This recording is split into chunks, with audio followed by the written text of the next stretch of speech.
Historia de Reddit.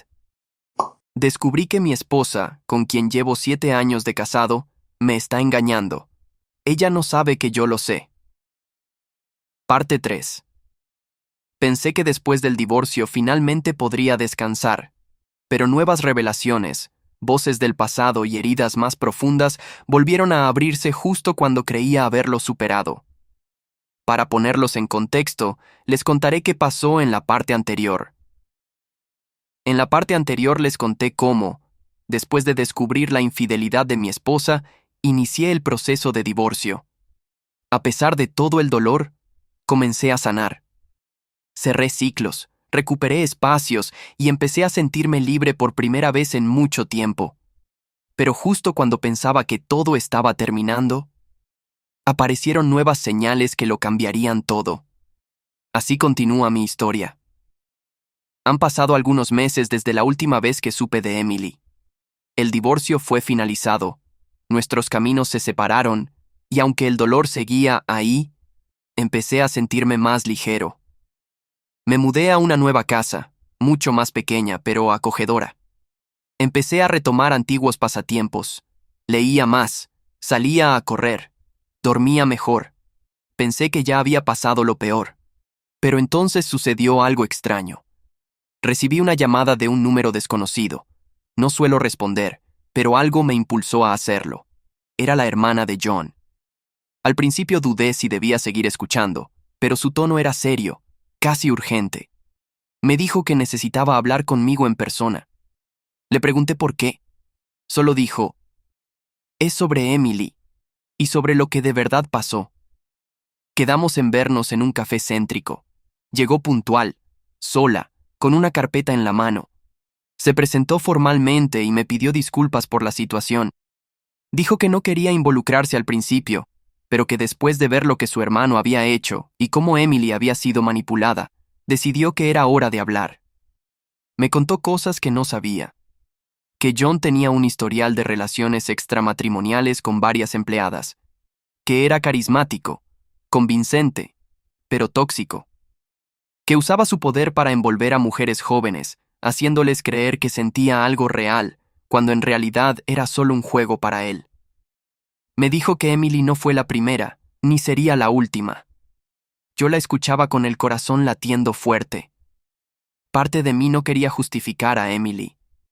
No quería sentir compasión, pero otra parte no podía evitar pensar en cómo se dio todo, en lo sola que quizás se sintió, en cómo él aprovechó eso.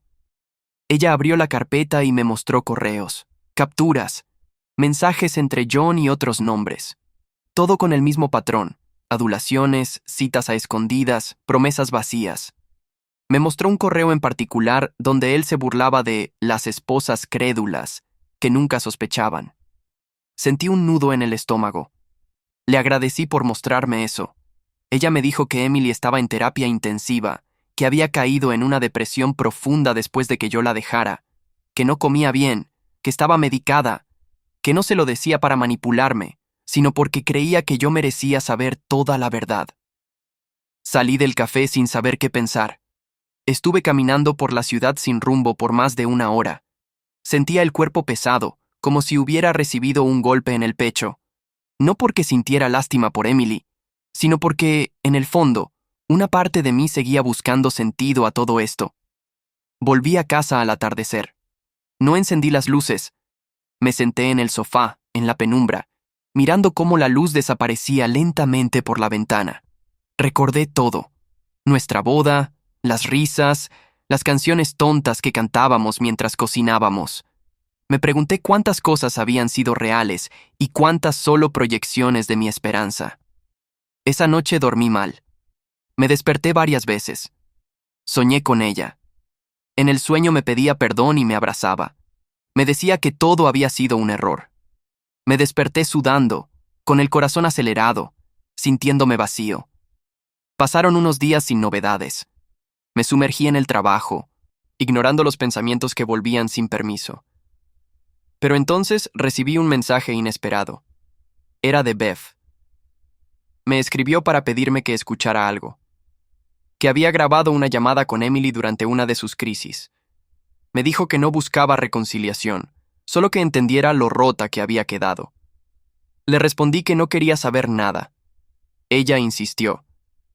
Me envió un archivo de audio. Tardé 3 días en decidirme a abrirlo. Cuando lo hice, me quedé congelado. Era Emily, llorando. Le decía a Bev que me había perdido por su estupidez, que todo lo que tocaba lo arruinaba, que John no significaba nada, que lo que había sentido por él había sido una ilusión, que había confundido atención con amor, que yo había sido el único que estuvo siempre para ella. La escuché decir, él era mi hogar, y lo destruí. Esa frase me rompió. Pausé la grabación. No seguí, no porque no pudiera, sino porque no quería regresar. No quería volver al punto donde una parte de mí aún creía que podía arreglarse. Cerré el archivo, lo borré, apagué el celular y salí a caminar bajo la lluvia, sin paraguas, sin rumbo, solo para sentir que algo me tocaba, que el mundo seguía girando aunque mi vida hubiera cambiado para siempre. Los días siguientes fueron extrañamente tranquilos. Ni llamadas, ni mensajes, ni recuerdos invasivos. Solo la rutina. Empezaba a acostumbrarme al silencio, a la soledad no como castigo, sino como espacio. Incluso comencé a dejar de revisar mentalmente todo lo que pasó. Me permití no pensar. Una tarde de sábado, mientras organizaba una estantería nueva para mi estudio, encontré una caja que no había abierto desde la mudanza. Dentro había fotos impresas, varias cartas y un sobre pequeño, sellado. Tenía mi nombre. Era de Emily. No tenía fecha, pero por la caligrafía supe que la había escrito hace poco. No la abrí. No sentí la necesidad. La dejé dentro de la caja y volví a lo que estaba haciendo. Ese simple acto, el de elegir no leerla, fue un punto de inflexión. Por primera vez me sentí en control. Por primera vez dejé de buscar más respuestas. Porque al final entendí algo. Ya no necesitaba entenderlo todo para seguir adelante. A los pocos días de encontrar esa carta y decidir no abrirla, recibí una llamada de Bev. Dudé si contestar, pero finalmente lo hice. Me dijo que Emily había decidido mudarse de ciudad, que estaba buscando un nuevo comienzo, lejos de todo, que no podía soportar seguir viendo los lugares donde había sido feliz, y también donde lo arruinó todo. Bev no me pedía que hiciera nada, solo quería contarme, como cierre. Me dijo que Emily había mejorado, que seguía en terapia, que estaba empezando a trabajar en algo nuevo, algo propio, y que aunque aún tenía días muy difíciles, también estaba empezando a aceptar que el pasado no podía cambiarse. Yo escuché en silencio. No sentí tristeza, ni alivio, solo un cierre lento, como una puerta que se va cerrando sin hacer ruido. Esa misma tarde fui a casa de mis padres. Mi madre me abrazó fuerte. Mi padre, con su estilo de siempre, me dio una palmada en la espalda y me preguntó si quería cerveza o café. Elegí café. Charlamos largo, sin drama. Hablamos de otras cosas, de la familia, del clima, del jardín. Fue reconfortante, como si todo volviera a encajar lentamente. No porque las piezas fueran las mismas, sino porque yo ya no necesitaba que lo fueran. De regreso a casa pasé por un parque donde solíamos caminar Emily y yo. Me detuve unos minutos.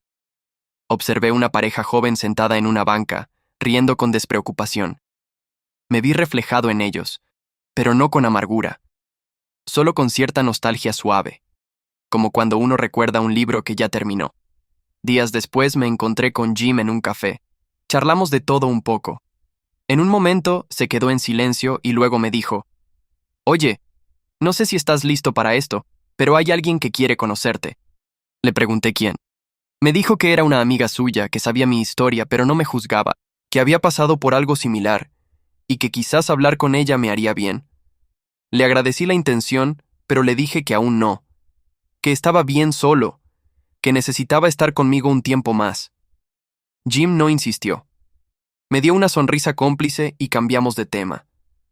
Hablamos de un videojuego nuevo, de unas cervezas artesanales que había probado, de una serie que estábamos siguiendo. Fue una conversación normal, sencilla, y se sintió bien. Pasaron algunas semanas más y empecé a notar algo que me sorprendió. Ya no pensaba en ella cada día. Había mañanas completas en las que no aparecía en mi cabeza, tardes en las que el trabajo, las charlas, los libros y las pequeñas cosas de la vida me ocupaban completamente. Y cuando sí pensaba en ella, ya no era con rabia o con tristeza, sino con una mezcla de distancia y aceptación.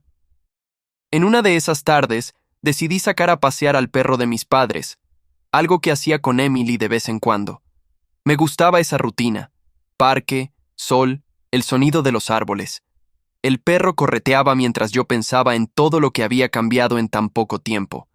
Me di cuenta de que, aunque no me sentía bien del todo, sí me sentía más fuerte, como si mi piel hubiera endurecido justo en el lugar donde antes me dolía más. Mientras caminaba, una chica tropezó cerca mío. Se le cayó el bolso y la ayudé a recoger sus cosas. Me agradeció entre risas, hicimos un pequeño comentario tonto sobre lo torpes que somos con los lunes, y cada uno siguió su camino. Pero al alejarme, me di cuenta de que me sentía bien, que esa interacción simple, humana, no me causaba ansiedad, que no sentía culpa por hablar con otra persona, que por un momento no fui el tipo traicionado, sino simplemente alguien en la calle, siendo amable. Esa noche pensé en eso, en cómo se empieza a vivir de nuevo, sin darse cuenta, no con fuegos artificiales ni grandes declaraciones, sino con pequeños momentos como ese, con sonrisas que no duelen, con decisiones simples, con la paz de saber que no todo gira alrededor del pasado. Al día siguiente recibí un correo del abogado. Solo una frase: el caso ya está cerrado. Todo ha concluido legalmente. Lo leí 3 veces, no porque no lo entendiera, sino porque no podía creer que ya estaba, que de verdad había terminado. Respiré hondo, cerré el correo, apagué la computadora y salí a caminar, otra vez, con el corazón más liviano que nunca. Esa noche, por primera vez en mucho tiempo, no soñé con ella. No soñé con su rostro, ni con su voz, ni con los días en que todavía nos teníamos. Soñé conmigo, caminando por un sendero largo, con árboles altos, bajo una luz cálida. Solo eso. Y fue suficiente. Desperté en calma. Hice café. Abrí las ventanas. Y sonreí, sin razón. No sé qué vendrá después. No sé si volveré a enamorarme, si construiré algo nuevo, si conoceré a alguien que me mire con la misma ternura que un día creí eterna. Pero sí sé algo. Ya no tengo miedo. Ya no cargo con culpa. Ya no espero respuestas. Solo camino, un paso a la vez. Y eso es más que suficiente. Gracias por seguir esta historia conmigo.